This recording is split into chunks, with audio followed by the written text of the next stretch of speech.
Regardez bien ces trois chatons. Ils sont frères et sœurs, issus de la même portée de notre protégée Krusty, chatte que nous avons sauvée il y a quelques semaines de la rue et qui était gestante. L'un est tigré clair, l'autre tigré foncé et le dernier roux avec du blanc. Comment est-ce possible? La première question qui vient à l'esprit et qui est légitime, c'est: les couleurs viennent-elles des parents? Eh bien, chez le chat domestique, la couleur du pelage est un caractère héréditaire. Elle dépend de gènes transmis par les parents. En théorie, on pourrait donc s'attendre à ce que des chatons issus des mêmes parents aient des couleurs relativement proches. Mais dans la réalité, ce n'est pas ce que l'on observe. Dans une même portée, les couleurs et les motifs peuvent être très différents d'un chaton à l'autre, comme on l'a vu avec la portée de Krusty, et parfois ces différences peuvent être encore beaucoup plus marquées. Cela montre que la transmission des gènes ne permet pas de prédire de façon simple et directe la couleur et l'apparence des chatons. En prime, dans certains cas, il faut ajouter un élément lié à la reproduction elle-même. Chez le chat domestique, une chatte peut s'accoupler avec plusieurs mâles au cours d'une même période de chaleur. Si plusieurs ovules sont fécondés, une même portée peut contenir des chatons issus de pères différents. Les biologistes parlent de superfécondation hétéropaternelle. En clair, une portée peut avoir plusieurs papas différents. Ce phénomène a notamment été étudié à la fin des années 1990 par le biologiste de l'évolution Ludovic Say, en collaboration avec Dominique Pontier et Eugenia Natoli. En analysant génétiquement des populations de chats domestiques, ils ont montré que certaines portées pouvaient effectivement avoir plusieurs pères. Cela augmente la diversité génétique au sein d'une même portée et donc le nombre de combinaisons possibles entre gènes. Mais cela ne suffit pas à expliquer toutes les différences de couleurs observées chez les chatons. Même lorsque les chatons ont les mêmes parents, des variations importantes de couleurs et de motifs peuvent apparaître. Il faut donc comprendre comment ces gènes agissent sur la production des pigments qui donnent la couleur du poil. Si les gènes ne permettent pas de prédire directement la couleur du pelage, c'est parce qu'ils n'agissent pas sur la couleur elle-même. Ils contrôlent en réalité un processus biologique simple, la fabrication des pigments du poil. Chez le chat, il existe deux pigments principaux. Le mélanine, qui donne les couleurs foncées, comme le noir ou le brun, et la phéomélanine, qui donne les couleurs plus claires, comme le roux ou le crème. Chaque poil en croissance produit ces pigments, en quantité variable selon les instructions génétiques héritées. Si un poil produit surtout de l'eumélanine, il sera noir ou brun. S'il produit surtout de la phéomélanine, il sera roux ou crème.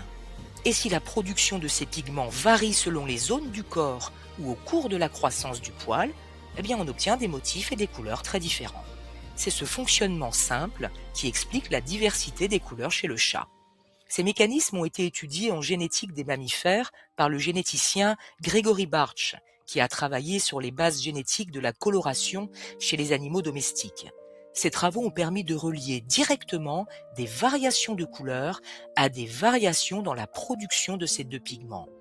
Ainsi, la diversité des couleurs chez le chat ne vient pas de pigments différents, mais de différences dans leur production.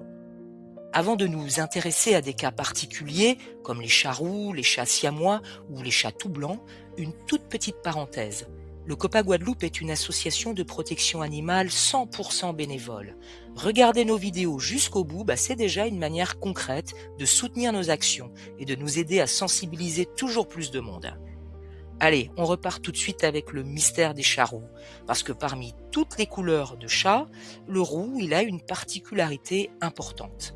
Il est beaucoup plus fréquent chez les mâles que chez les femelles, à 80% à peu près.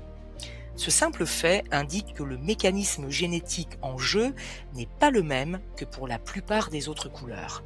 La couleur rousse dépend d'un gène situé sur le chromosome X, impliqué dans la régulation de la production de phéomélanine. Chez le chat, les mâles possèdent un chromosome X et un chromosome Y. Les femelles possèdent deux chromosomes X. Ça change complètement la manière dont la couleur est héritée. Un mâle n'ayant qu'un seul chromosome X, il suffit qu'il porte la version du gène associée au roux pour être roux.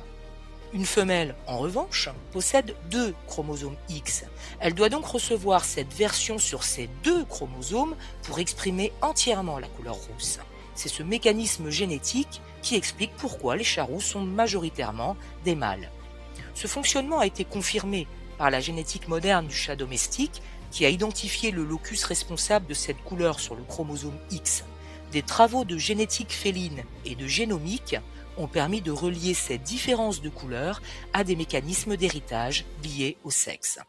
Dans certains cas plus rares, une femelle peut exprimer simultanément des zones rousses et non rousses, en fonction de l'inactivation aléatoire de l'un de ces 2 chromosomes X dans les cellules. Le même principe explique aussi un autre cas bien connu en génétique féline, les chats dits écailles de tortue, qui présentent un mélange de noir et de roux. Ce sont des chats qui, dans l'immense majorité des cas, sont des femelles, pour les mêmes raisons liées au chromosome X. Enfin, on ne va pas développer davantage ici parce qu'on avait consacré une vidéo complète à ce sujet. En fin de vidéo, je vous la mets en écran de fin, vous pourrez comme ça y accéder assez facilement. Donc tout ça montre que ce phénomène illustre que la couleur peut dépendre non seulement du gène présent, mais aussi de la manière dont il est activé selon le sexe de l'animal. Alors jusqu'à présent, nous avons vu comment les gènes influencent la production des différents pigments responsables des couleurs du pelage. Mais la couleur finale d'un chat ne dépend pas uniquement des pigments qu'il produit. Elle dépend aussi des cellules qui fabriquent ces pigments et de la manière dont elles fonctionnent dans le corps. Ces pigments sont fabriqués par des cellules appelées mélanocytes, présentes dans la peau.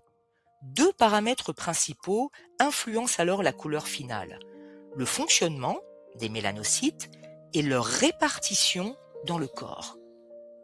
Prenons le cas particulier du chat siamois. Les mélanocytes sont bien présents dans la peau et assurent la production des pigments.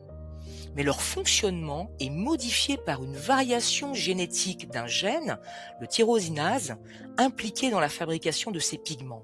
Cette variation rend la production de pigments sensible à la température du corps. Dans les zones chaudes du chat, comme le centre du corps, les mélanocytes produisent moins de pigments, ce qui éclaircit le pelage.